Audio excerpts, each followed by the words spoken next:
I'm Charlie Melcher, founder and director of the Future of Storytelling, and I'm delighted to welcome you back to the FoST podcast.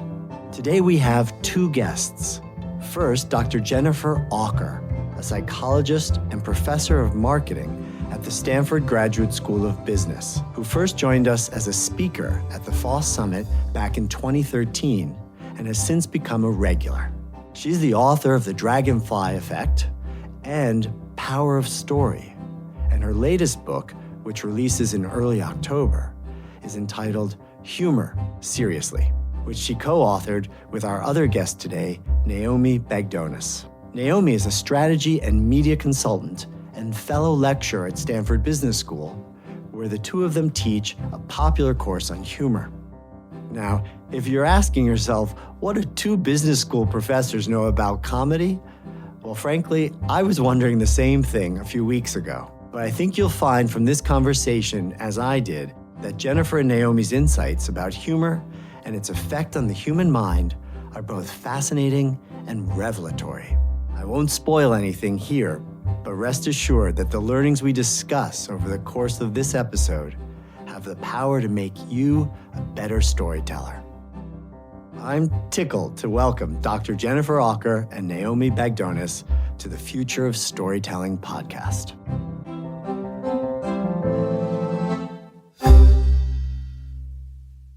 Jennifer and Naomi, I am so excited to have you ladies on the Future of Storytelling podcast. Thank you for joining me today. Thank you for having us. We are so happy to be here. And you sound very manly, Charlie. Oh, thank you. Yes. Thank you. So, Jennifer, let's start with you because you and I go back some years. You came to the Future of Storytelling back in 2013 and gave an amazing talk about the power of storytelling. Can you tell us a little bit about that? Why was storytelling a focus of yours? A large part of why I focused on story is because I was trained, actually, as PhDs are often, to disregard story. In fact, when you become an academic, you are essentially trained to really appreciate large data sets and the degree to which large data sets support hypotheses and ideas that you have. And then you publish those large data sets, and that becomes an academic article, which 10 people read. If you are really lucky, 15 people will read that article. And so for the large majority of my career, I was trained to disregard story. It was because of a story that I shared with you the first time we met that really had an extraordinary impact on my life and, took me down this road of understanding the science of story. And I remember you talking about how stories can be much more meaningful, memorable. Like you have a whole philosophy about storytelling and the role it plays in people's lives.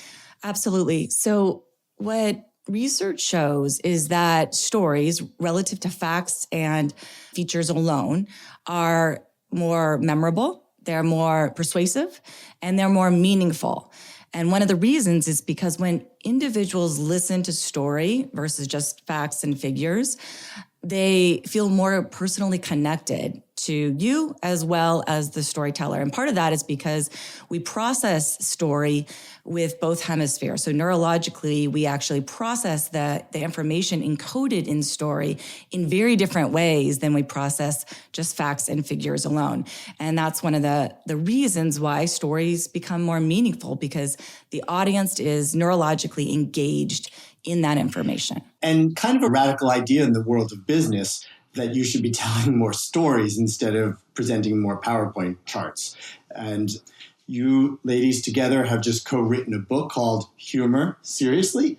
I put the question mark in. There isn't really a question mark there. But let me ask it to you that way. Like, humor, seriously? You're two powerhouses of intellectual strength and professors at Stanford and teach there. Why would you take on the topic of humor? Jennifer and I have a shared belief that humor is actually one of the most powerful tools we have to make teams more bonded and effective, to help leaders be more authentic and trustworthy.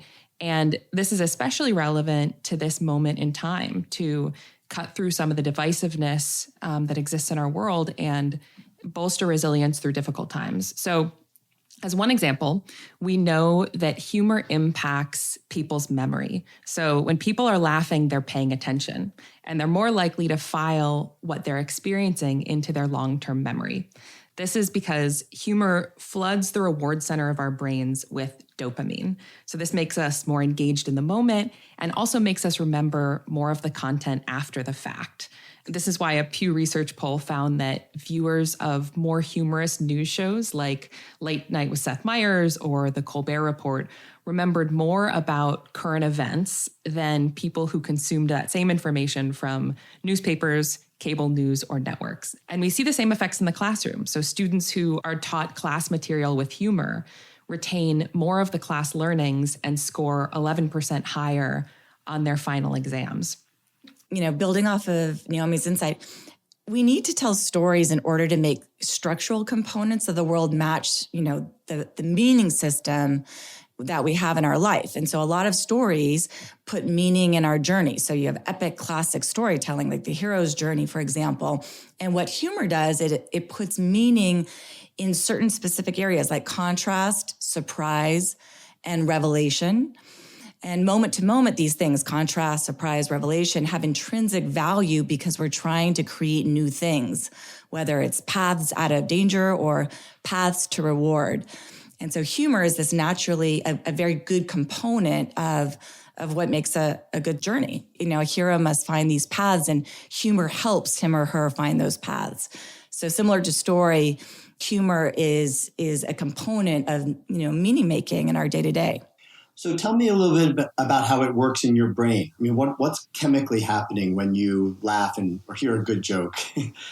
When we laugh, our brains release a cocktail of hormones that make us feel happier, dopamine, slightly euphoric, endorphins, less stressed, so they lowering our cortisol, and more trusting. So this is the release of oxytocin. And so this cocktail has a wealth of benefits, both on how we show up, right? How confident we feel, how creative we are, how open we are, and it seeps into sort of the charisma that we exude. And it also impacts how other people perceive us. So we know that when people use humor, and these hormones are released in other people's brains as they're listening, they're more likely to be persuaded by the stories that people are telling. They're more likely to trust the people, and they're more likely to attribute higher status. Again, I find it so interesting that you're bringing the idea of humor to a Stanford Business School curriculum. And they've come to Stanford Business School, and what do they get? A class about humor. And it gets the same credit as financial accounting. Well, I know which one I would choose, without a question. Don't tell us. So let me ask, though, do you get a surprise? I mean, is this a kind of strategy you have for rewiring the next generation of leaders? It sounds like kind of like this, we're like mad scientists, like trying to rewire the neurological underpinnings of these incredibly brilliant people. Yes. And the answer is yes. That is definitely true. Yeah, when we plan together in our lair before every quarter, that's exactly what we do. Actually, one of the most enjoyable parts of the class is at the very beginning because the students walk in incredibly hesitant. And so on the first day, Naomi and I do this humor audit, which is the most fun kind of audit ever, where they essentially go through their lives and become more aware of how humor shows up for them. And one of our students replied to our question, when was the last time you laughed? Part of the humor audit, with the answer, on Tuesday, I did not laugh, not once. Who knew a class about humor could be so depressing?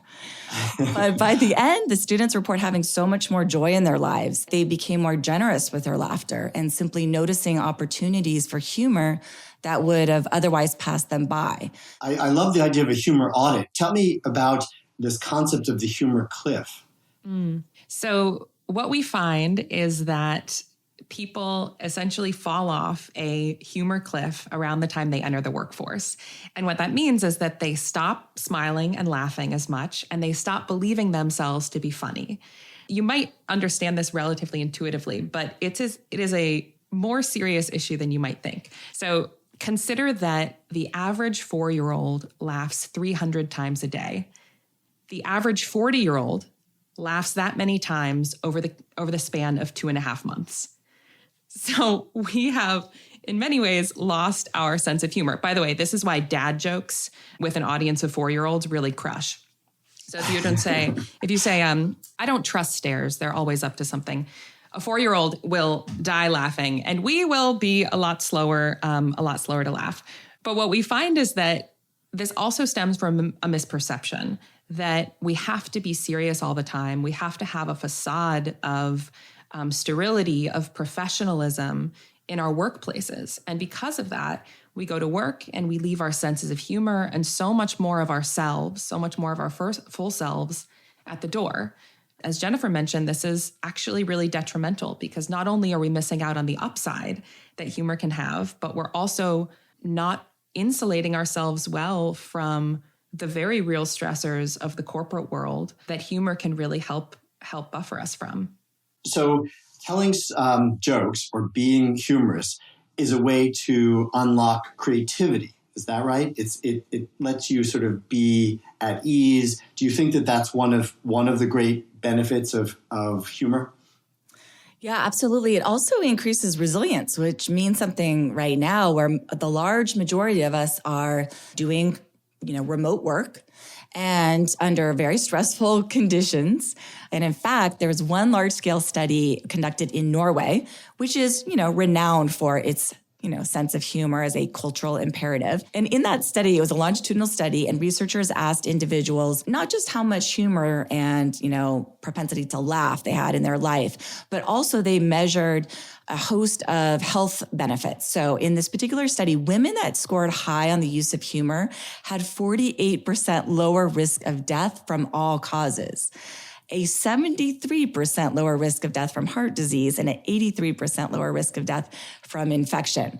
Men showed very similar patterns. They just, it was a little bit lower. So I guess the insight there is A, be a woman, B, move to Norway, and C, let's just hope those are robust findings. Yes. What's incredible here too is these aren't huge shifts. I mean, these are really small shifts that people can be making that are having these profound effects. So there was another study done where researchers developed an 8-week program that taught specific skills related to the use and enjoyment of humor in our everyday lives. These were super simple things like becoming less serious or cultivating a more playful attitude, or my favorite, developing a more hearty and healthy belly laugh. Right. So for 8 weeks, they just, right. Yeah, there you go. So for 8 weeks, they did, 1 hour a week where they learned a little bit about this skill and they put it into practice in really small ways. And what they found was that after 8 weeks, those who were in the humor skills group reported fewer instances of depression, lower stress, a higher proportion of positive to negative emotions, and even significantly increased perceptions of control in their own life. So these are small interventions that have meaningful impact on our psychology and also, as Jennifer mentioned, on our physiology over the long run. Aren't statistics fun, Charlie? Oh my gosh. You're so fun. Do you love studies? What's so funny is that actually they're kind of the opposite of, you're using the thing that is the opposite of what you're saying to prove the thing you're saying, right? Like you're using stats to show that funny is good. We like to think that they are humorous statistics and that you can have both data as well as humor. Did my dad joke go unnoticed earlier? Because it was a good one. I heard it. It was fantastic. You should go be a dad. I might enjoy this. I might after this. But so I guess what you're saying really is that humor is the best medicine. After actual medicine. Yes. All right. After medicine. Do you think that this work has real relevance for this time that we're living in? And I don't just mean because it's stressful, but I also mean because we're socially distanced, right? We're speaking right now through Zoom. I mean, everybody is sort of mediated at this quarantine safe distance. Can comedy transcend the alienation, the loneliness that we're feeling today? With the shift to remote work, I think many of us have never felt more disconnected from our colleagues, from our loved ones. And this is when we need humor more than ever. And this is in part because it reveals our humanity, it diffuses tension. And in contexts when we're working remotely, it can bond us in ways that would otherwise not be possible across these 12-inch screens. And this is in part because when we laugh with someone, be it in person, over screens or 6 feet apart in lawn chairs in our driveways, our brains are releasing the same hormone, right? We're both releasing oxytocin, and we're essentially cueing ourselves to form an emotional bond with the other person. And so there are very few things that are helping to break down this facade that exists when we're only connecting over screens, only seeing each other from the waist up. And humor is one of those things. When we have a foundation of laughter with people, when we have a space together where we know that no matter what we're talking about, no matter what we're here to accomplish on this Zoom call or on this podcast, we're going to find ways to create joy together, then it shifts the dynamic and it makes us trust each other. It makes us have relationships that are stronger, that we can fall back on and lean on when times get hard. In the introduction to your book by Ed Catmull, the co-founder of Pixar, he said, a sense of humor is part of what makes us human. So I guess what you're saying is that through that sense of humor, we can find our common humanity. We can discover the things that bring us together as opposed to the emphasis that we feel so much these days on the things that divide us. Absolutely. Charlie, I think that what you just said is so profound and also so important when we're looking at a world where digital transformation has changed the way that we work, and even understanding what does it mean to be human. What actually cannot be easily replicated by machines. Humor is much more multidimensional than we think. Oftentimes, we think of humor as being, simply a stand-up, someone who's in the limelight and they land the jokes, et cetera. But we have research to show that there's very different types of humor. For example, there's a magnet who tends to be very sort of charismatic and brings people to you. There's a sniper who tends to be witty and dry and deadpan. Making him or her laugh is very hard to do. And then there's also a sweetheart who understands the risk in all social or political sort of situations and would never sort of take risks in order to land a joke, and yet has a very uplifting sense of humor. And so all of these varied ways of thinking about humor. Also, humor is interesting because, you really do have to read the room. In our book and also in our class, we talk a lot about how do you understand how to read the room, understanding what your goals are, what others' goals are, and all of those kind of assessments demand a pretty high level of emotional intelligence, which machines aren't good at yet. I think that's also another real similarity to storytelling, which is just sort of understanding your audience. Some people are just born funny, right? I mean, the comedians just were naturally funny, and the rest of us kind of should just give it up, right? No. we love your softball questions, Charlie. The fact that you read our book. All right. So what we find is that there is these sort of 4 myths after surveying, thousands of people around a wide range of industries and roles about, what holds you back from using humor at work. One of them is, the born with it myth, that humor is an innate ability that either people have or they don't have. But just like with story, this is a skill that actually A, has a science to it, B, can be learned, and C, is much easier than we think. We call these the 4 deadly humor myths because we heard that if you put deadly in front of it, people will pay attention more to them. When you encourage people to bring more humor and levity into their workplace or into their lives, really, what do you suggest? How do you help people let their inner comic out, and how do you help them get better at being funny? From 2 Stanford professors, just by the way. Yes, indeed. We found that the first step and the most important step is a mindset shift. Being easygoing with your laughter, looking for opportunities to be more generous with laughter, going through your day on the lookout for humor. Try and have the mindset of navigating your life on the precipice of a smile. So practically speaking, one way to do this is to start a levity list. So for 10 days, jot down 3 funny things that happened each day, or frankly, 3 observations, anything that's a little bit odd or different or strikes you as interesting. Just jot down these things at the end of each day. At the end of the day, you have a couple of observations, right? And there's sort of a general observation right now of, wow, we're only seeing each other from the waist up. We're on a Zoom call. Maybe people may not be wearing pants when they're conferencing at home, right? So this is an observation. 3 really simple techniques that you can apply to any observation are exaggeration, contrast, and rule of 3. Exaggeration, humor often plays with hyperbole and extremes. So you could say, I really can't remember what things were like before remote work. How did we put on pants? Right? So you're just sort of exaggerating that observation that actually I don't really remember what it was like back in those times. You could use contrast. So you could say, when you're working from home, there are upsides and downsides. You have to spend a lot more time finding a presentable corner of your room and good lighting. But on the other hand, you save a lot of time that you'd normally spend putting on pants. You're using that same observation, but you're just creating contrast within it. And then lastly is rule of 3. This is the simplest way to create humor, which is if you have anything that you think is remotely humorous, you create a list with 2 normal things and you put your funny observation at the end. So you could say, now that we're working remotely, we don't have some of those subtle things that make office life, like hallway conversations, supportive eye contact in meetings, and pants.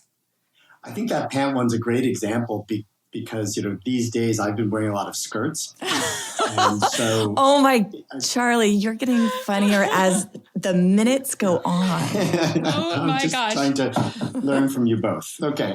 Even before we get to those techniques, we talk about how the 2 foundational elements of humor are truth and misdirection. Right? You took our brains in one direction and then you shifted it in the other. So that was beautiful, beautiful. You get an A for this podcast, Charlie. It's too bad we don't have political candidates that are funny. It seems like that's an area where we desperately need it. Well, this is why President Obama had a team of, obviously a team of speechwriters, but in his team of speechwriters, he had professional comedians as well. And so there was one, I remember watching a State of the Union address. Oh gosh, I forget what year it was, but he made this super lame joke about salmon. You can look it up. It's a totally lame joke about smoked salmon and sort of how bureaucratic different areas of government are.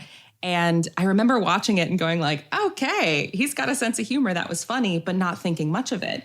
There are 12 different agencies that deal with exports.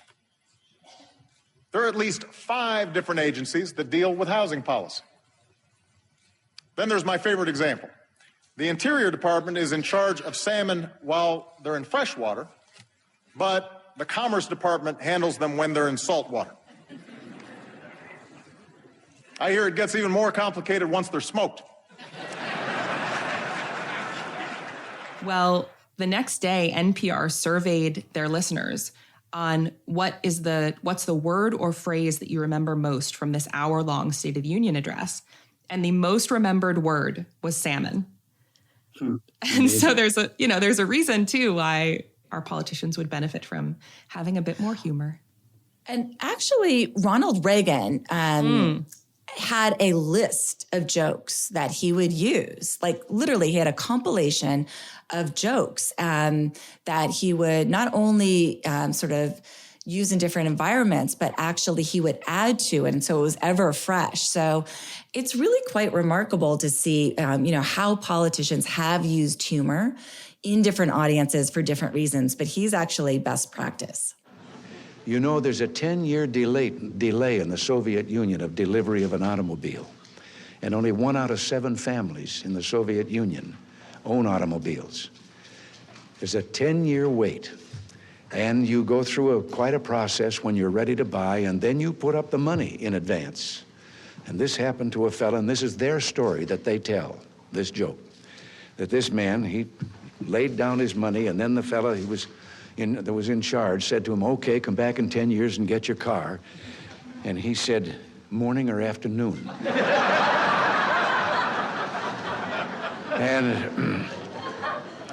And the fellow behind the counter said, well, 10 years from now, what difference does it make? And he said, well, the plumber's coming in the morning. Anything that we didn't cover that would like to speak about, or that we should be sure to discuss? Maybe we can riff off two last things. What we find based on a lot of the research around what is meaningful in life and how is meaning and happiness different, and when and why do humans get it wrong, has been informed by my mom, actually. She volunteered for hospice for 40 years. And so we grew up, my two sisters and I, around the dinner table listening to stories of people dying and what people regret in their last days of life. One of them is, I wish I was less fearful of change and was bolder. The second is, I wish I lived a life that was more authentic to what I wanted, not what others did. Third, I wish I was more present and just savored more. And then I wish I had more joy in my life. I wish I let myself laugh more. And remember, this is on the last days of their life, arguably the most meaningful, that they were wishing they had not chased happiness, but allowed for happiness and laughter. And then the last is, I wish I had the chance to say, I love you one more time. And we end our book with this afterword with Michael Lewis, that when you have humor in your life, love is not far behind. That's so beautiful. So that reminds me of a joke. Go on. Yes. Okay, so it's one that actually my father taught me. So he would hold up his watch and he'd show me the watch and he'd say, you see this watch? This watch, my father, on his deathbed, he sold me this watch. Okay, it didn't land. He sold me. He's dying. Why is he selling you the watch? It was really good. No, I didn't deliver it well. We like the accent. That accent was exceptional. No, that was terrible. Oh, well. Thank you both. This has been a wonderful conversation and fun, but even more importantly, really profound. And so I so appreciate that. And I send tremendous love to you both, which I think was a nice message, which is I don't want to be somebody who's forgotten to say it enough. So love you both. Love you. Love you, Thank Charlie. you, Charlie. Thank you. I hope you had as much fun listening to this episode as I did recording it. My sincere thanks to Jennifer and Naomi for joining me today and for laughing at my jokes. If you'd like to learn more about their book, Humor Seriously, you can do so by visiting the link in this episode's description. And if you visit our site at FoST.org, you can watch the 2 wonderful videos that we made with Jennifer when she was a speaker at FoST. Thank you to our talented production partner, Charts and Leisure, and a special thanks to you, our listener. If you enjoyed this episode, please be sure to subscribe to our podcast, give us a review, and share it with a friend. We'll see you in a couple of weeks for another deep dive into the world of storytelling. Until then, stay safe, be strong, and story on.